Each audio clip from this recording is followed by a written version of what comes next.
अगर रुआ से हम ये कहीं कि बिहार के राजनीति में अब दबंगई शुरू हो गई बा, ई दावेदारी कल जात रुए अपना प्रतिद्वंदी के कि तरह के कोनो हाल में जीते ना देव बाई हुक एंड क्रूक, तो रुआ कैसन समझो? का कोनो राजनीतिक व्यक्ति केहू के जीत हार के फैसला कर सकेला कि फैसला रुआ लोग करब? नमस्कार, स्वागत बा रुआ लोग के न्यूज़ बिहार के यूट्यूब चैनल भारत लाइव में। रुआ के जो बात अभी बतौनी है वो बात अब बिहार के राजनीति में जबर तरीका से हो रहा बड़ुए, दावेदारी हो रहा बड़ुए कि हम तहरा के ना जीते देव, हम तहरा के ना जीते देव। कौन ऐसा सूत्र बड़ुए, का ऐसा युक्ति लगाई लोग कि जौना से एक दूसरा के जीते ना दी लोग? सबसे पहले रुआ के ई बतावल चाहतनी हम कि एनडीए से जैसे अलग भइले हैं उपेंद्र कुशवाहा, उनका पर एनडीए के लोग खखुआ के पड़ गई बा, खास करके जदयू और भाजपा के लोग। चूंकि एलजेपी अभी आपन स्थिति के लेके संघर्ष कर रहा बड़ुए, जदयू और भाजपा के लोग के सीधे सीधे कहना बड़ुए कि तारा कहीं से जीत ना मिली और तू ना जीतबो। एक बात रुआ से बताओ तनी, उपेंद्र कुशवाहा सीधे सीधे ये बात के लेके और ये बात कह के एनडीए से अलग भइल बाड़े कि उनकर मान सम्मान और उनका संगे अन्याय होता है। एनडीए में अन्याय करे वाला में वो नाम तो सीधे सीधे ना कहले, लेकिन उनका सीधा सीधा अंगुली और इशारा जदयू और जदयू के कारण भारतीय जनता पार्टी पर रहा। वो कहबो कैले है कि जे लोग भी एनडीए में बढ़ुए आज के डेट में, चाहे वो बिहार होके चाहे बिहार से बाहर होके, खास करके वो बिहार पर ही फोकस कैले है। और उनका कहना भी बढ़ुए कि ओजा अगर दब के रहबो तभी तू रह सकेला, वरना अगर तू बराबरी समझता रहा, तू ये समझता रहा कि तू ओकर सहयोगी बाड़ा, तो तू गलत समझता रहा। जदयू और भारतीय जनता पार्टी डोमिनेट करता लोग, और अब तो स्थिति ही बढ़ुए कि भारतीय जनता पार्टी के ऊपर जदयू के प्रभाव बढ़ुए। 3 राज्य में हारला के बाद भारतीय जनता पार्टी की स्थिति बहुत खराब भइल बढ़ुए और इन नाई अब डुबले बढ़ुए। जे में सवार बढ़ुए सब लोग निकल जाओ लो। एकरा पर रुआ पहले सुन ली, एकरा पर वो अपन प्रतिक्रिया भी दिले है, रुआ पहले प्रतिक्रिया सुन ली। कि वहाँ सत्ता की लड़ाई है, इसलिए सिर्फ फुटअव्वल है। जहाँ आम जनों की चिंता न हो, सिर्फ कुर्सी की चिंता हो, तो सिर्फ फुटअव्वल होना ही है और वो होता रहेगा। ये हमने कई बार कहा है, छोटी पार्टियों को, क्षेत्रीय पार्टियों को बर्बाद करने की साजिश रहती है भारतीय जनता पार्टी के नेताओं की ओर से, और यही पहले भी था, आज भी है और आगे भी रहेगा। रुआ प्रतिक्रिया सुननी, ये प्रतिक्रिया उनके सिर्फ नहीं है, एकरा पर जबरदस्त तरीका से भाजपा के तरफ से भी अटैक भइल बा।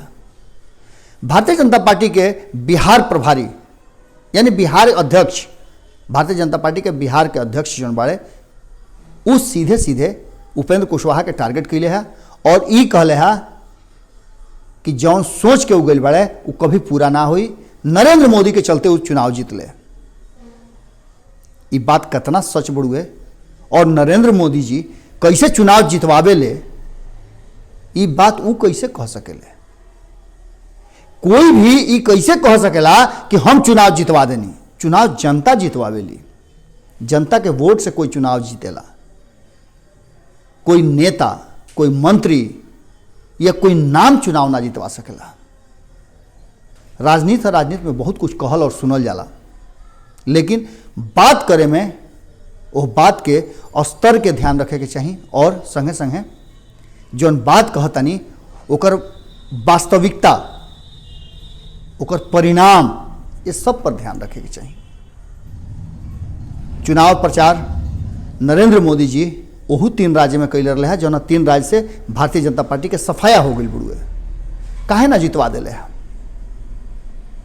अगर भारतीय जनता पार्टी यही दिशा दशा में चली, जौन की सुन ली रुआ का कहतरण भारतीय जनता पार्टी के बिहार प्रदेश अध्यक्ष नित्यानंद राय जी। साल में उनको कुछ दिखाई नहीं पड़ा और आज वह छोड़कर चले गए। उन पे तो मैं सीधी सीधी यह बात कह रहा हूँ कि कुर्सी लोलुपता उनके मन में इतना ज़्यादा है और वहाँ जाकर उनको कुछ मिलने वाला नहीं है और वहाँ पछताएंगे और इस तरह से पछताएंगे और उनको अपना सीट कहीं से बिहार के किसी भूमि से जितना मुश्किल होगा वो जिन समाज की बात करते हैं वह लालू यादव जी के उन कारनामों को नहीं भूला है जिन्होंने उस समाज को यहाँ अपमानित करने का 1994 से लेके अभी तक लगातार काम किया है। और एक ऐसी पार्टी जो विकास के पथ पर देश को ले जा रही है, एनडीए बिहार में नीतीश कुमार जी के नेतृत्व में बिहार बढ़ रहा है। झूठा आरोप लगाकर रोने का मन हो तो आँख में उंगली, आरोप लगाए कि हमारे राष्ट्रीय अध्यक्ष जी ने समय नहीं दिया। राष्ट्रीय अध्यक्ष जी उनको समय दिए, इनको फुर्सत नहीं थी। आप बताइए कि राष्ट्रीय अध्यक्ष जी इतनी दुनिया के सबसे बड़ी पार्टी के राष्ट्रीय अध्यक्ष हैं, उन्होंने समय देकर दिल्ली में इंतज़ार करते रह गए और यहाँ झूठ मूठ कर घूमते रहे।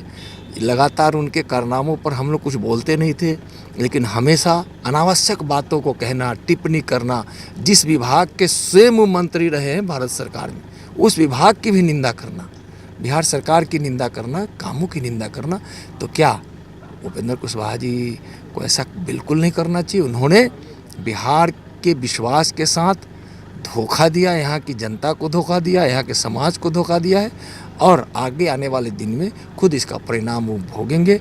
वह वहाँ गए हैं जहाँ अलोकतांत्रिक व्यवस्था के तहत सबको किसी भी तरह से न सम्मान मिलता है, सिर्फ अपमानित करने का काम किया जाता है।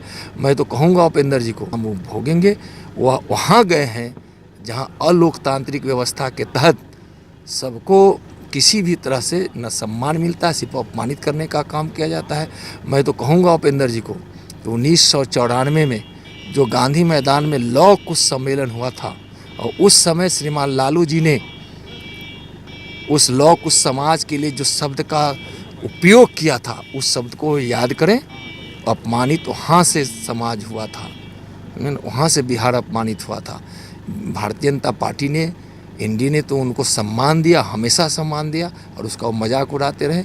उपेंद्र जी को ऐसा जो किए हैं भोगे।